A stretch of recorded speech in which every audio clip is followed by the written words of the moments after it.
Bismillahirrahmanirrahim. Assalamualaikum warahmatullahi wabarakatuh. Salam 2 Ramadan. Bertemu lagi kita dalam Live Notes. Bukan Death Note, tapi Live Notes. Okey, di kesempatan ni kami tim Live Notes ingin berkongsi lagi ayat-ayat tadabbur dari Al-Quran yang boleh sama-sama kita muhasabah and apply dalam seluruh kehidupan kita. Jadi hari ini temanya adalah perpindahan kiblat dan PKP. Okey. Since hari ni 2 Ramadan, so kita masuk juzuk yang kedua. Dan apa yang menariknya juzuk kedua ni, starting je ayat 142 Allah dah start cerita tentang perpindahan kiblat. Okay, so kita mulakan dulu dengan beberapa soalan ataupun kuis. Satu soalan je sebenarnya. Kuis cepu cemas. Di manakah kiblat pertama umat Islam? A. Masjidil Haram Mekah, B. Masjidil Aqsa Palestin, C. Masjid Nabawi Madinah, dan D. Masjid Al-Qiblatain Madinah. Sila jawab. 1, 2, 3. Tet. Jawapannya adalah Masjid Nabawi Madinah. Mesti korang terkejut kan? Tipu je. Jawapannya adalah Masjidil Aqsa Palestin. Itulah kiblat pertama umat Islam pada waktu itu. Okay. So untuk memudahkan kita untuk faham, apa kata kita tengok peta semenanjung tanah Arab. Kalau kita tengok dekat Google, peta semenanjung tanah Arab. Okay. So Masjidil Aqsa terletak di Palestin, which is dekat sini. Mekah dekat bawah, which is tempat umat Islam waktu tu adalah di Mekah di bawah, dan Madinah di tengah-tengah lah. Okay. So mesti ramai yang confuse kan, sebab dulu Nabi solat dekat Mekah menghadap Kaabah. Okay, kita cuba explain. Okay, korang boleh tengok gambar ni, gambar rajah yang saya cuba nak lukis ni. Ya, memang betul Nabi menghadap ke Kaabah. Okay, Mekah berada dekat bawah ni. Okay. So Nabi sebenarnya solat di antara dua rukun dengan posisi baginda menghadap ke Kaabah. Contoh Kaabah. So Nabi berhadapan dengan Kaabah. Tapi sebenarnya dia menghadap ke Aqsa, which is berada kat atas ni. Kat sini adalah Aqsa, Masjidil Aqsa. So inilah sebenarnya kiblat pertama umat Islam waktu tu. Okay. Kenapa Nabi cenderung untuk menghadap ke Kaabah adalah disebabkan yang pertama adalah sebab Aqsa ni kiblat pertama, kiblat yang sama dengan Yahudi. Dan yang kedua disebabkan perasaan sayang Nabi kepada Kaabah. So setelah umat Islam berhijrah ke Madinah, Madinah berada kat tengah-tengah ni. Okay. Kiblat tetap sama, iaitu di Masjidil Aqsa. Ketika inilah Nabi mula rasa gelisah sebab Nabi tak dapat nak solat berhadapan dengan Kaabah. Disebabkan posisi Madinah yang betul-betul menghadap direct ke Aqsa, which is opposite dengan Kaabah. So in which juga Aqsa ni pun adalah kiblat orang-orang Yahudi. Dan orang Yahudi juga mula mencucuk-cucuk mengatakan bahawa kiblat umat Islam sama dengan kiblat mereka. So sama je lah agama kita.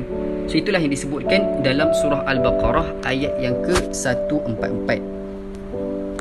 Kalau kita tengok dalam surah Al-Baqarah ayat 144, Allah berfirman, kerap kali kami melihat engkau, wahai Muhammad, berulang kali menengadah ke langit, maka kami benarkan engkau berpaling menghadap kiblat yang engkau sukai. So Nabi berdoa, selalu berdoa untuk menghadap ke Kaabah. Oleh itu Allah kabulkan doa Nabi itu dengan perintah untuk kiblat berpindah daripada Masjid Aqsa ke Baitullah. Maka kami benarkan engkau berpaling menghadap kiblat yang kau sukai. Oleh itu baliklah mukamu ke arah Masjidil Haram, tempat letaknya Kaabah. Dan di mana saja kamu berada, maka hadapkanlah muka kamu ke arahnya. Dan sesungguhnya orang-orang Yahudi dan Nasrani yang telah diberikan kitab, mereka mengetahui bahawa perkara berkiblat ke Kaabah itu adalah perintah yang benar dari Tuhan mereka, dan Allah tidak sekali-kali lalai akan apa yang mereka lakukan. Okey. So ketika itu Nabi dan para sahabat sedang solat asar bersama-sama. Itulah kali pertama umat Islam solat berkiblatkan Baitullah. Ini berlaku di Masjid Al-Qiblatain di Madinah. So kalau kita tengok Masjid Al-Qiblatain,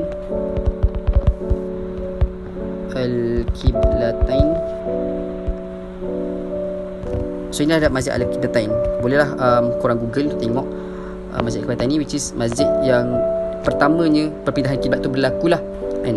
Tapi perpindahan ni sebenarnya tak mudah. Rasulullah dan umat Islam diuji lagi keimanan mereka bila tiba-tiba kena pindah kiblat. Orang-orang Yahudi mula mempersendakan perintah ni. Mereka mengatakan, dulu bukan kiblat ke sana, kenapa tiba-tiba pindah kiblat kan? So selama ni macam mana? Kenapa solat hadap situ? Bla bla bla. So seperti yang kita tengok dalam surah Al-Baqarah juga, pertama dalam juzuk yang kedua ni, surah ayat yang ke-142, Allah berkata tentang reaksi ataupun reaction orang Yahudi ni lah. Orang-orang bodoh yang berakal, yang kurang berakal pertimbangkan akan berkata, apa sebabnya yang menjadikan orang-orang Islam ni berpaling dari kiblat yang mereka menghadapkan selama ini? Katakanlah, wahai Muhammad, timur dan barat adalah kepunyaan Allah, maka ke pihak mana sahaja kita diarahkan oleh Allah menghadapnya, wajiblah kita mematuhinya. Allah yang berikan petunjuk hidayahnya kepada sesiapa yang dikehendakinya ke jalan lurus. Okay, so kat sinilah diuji orang yang betul-betul beriman kepada Allah. Kecuali mereka yang goyah, akhirnya berpaling dari Islam. Okay, so apa konklusi yang kita boleh dapat daripada kisah pindah kiblat ni?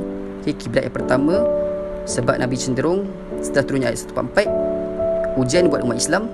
Dan apa ibrah yang kita boleh dapat daripada sini adalah apa sebenarnya perkaitan kisah ataupun peristiwa perpindahan kiblat ni dengan PKP. Ditadakan Allah, dan PKP ni lah tak adanya solat kat masjid, solat jemaah kat masjid, solat tarawih tak ada kat masjid, iktikaf kat masjid tak boleh. Okay, tiada lagi masjid hopping, iftar jama'i, borak-borak dengan kawan-kawan sambil moreh, ziarah menziarahi sambil sediakan juadah makanan untuk orang lain. Bazar Ramadan pun tak ada. Rasa lain kan? Rasa macam bukan bulan Ramadan lah kalau tak ada benda-benda tu semua. Tapi melalui kisah perpindahan kiblat ni, kita dapat belajar bahawa bukanlah berkiblatkan Baitullah atau Baitul Maqdis yang menentukan keimanan dan ketakwaan seseorang. Menghadap ke mana-mana pun, akidah still sama, keimanan kepada Allah still sama. So tak kisahlah menghadap ke mana pun.